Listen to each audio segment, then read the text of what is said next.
আসসালামু আলাইকুম, স্বাগত জানাচ্ছি গুজামিল টিভি নিউজে রাতের সর্বশেষ সংবাদ শোনার জন্য। আপনাদের সাথে আছি আমি মিজানুর রহমান, আর আপনারা শুনছেন গুজামিল টিভি নিউজ। জানিয়ে দিচ্ছি রাতের সর্বশেষ সংবাদ শিরোনামগুলি। প্রথম আলো। দুই পক্ষ তলে তলে একই সাথে ছিল তারেক রহমান। দেশের মানুষ নিরাপদ কেবল 11 দলীয় জোটের কাছে। নাহিদ ইসলাম। রাজনৈতিক দলগুলো যথেষ্ট সহিষ্ণু আচরণ করছে, প্রেস সচিব। হানিফের মামলায় আবার ক্যামেরার ট্রায়ালের মাধ্যমে জবানবন্দি গ্রহণ। যুগান্তর। নির্বাচন ঘনিয়ে আসার সঙ্গে সঙ্গে সহিষ্ণুতা সংঘর্ষ বাড়ছে, জিএম কাদের। ময়মনসিংহের 11 উপজেলায় স্ট্রাইকিং ফোর্স থাকবে, 126 প্লাটুন বিজিবি। দিনাজপুরের 6টি আসনে 37 প্লাটুন বিজিবি মোতায়েন এবং অস্ত্রসহ যুবদল নেতা আটক।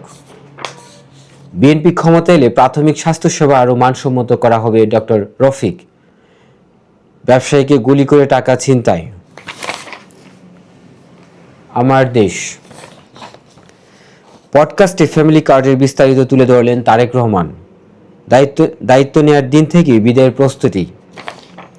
ডক্টর শফিকুর রহমানকে স্বাগত জানিয়ে ফেনীতে জামায়াতের মিছিল।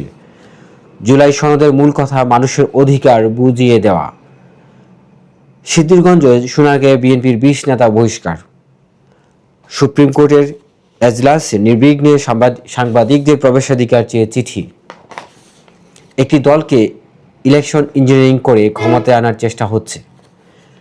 ব্যাংকিং খাতের সুশাসন নিশ্চিত করতে সহায়ক ভূমিকা পালন করবে ইসলামী ব্যাংক।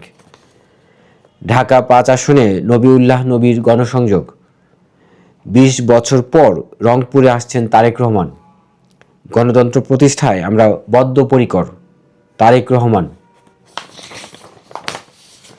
এবং জলঢাকায় বিএনপি সভাপতি সহ 10 জনের জামায়াতে যোগদান।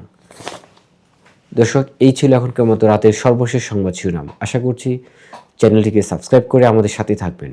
ধন্যবাদ সবাইকে।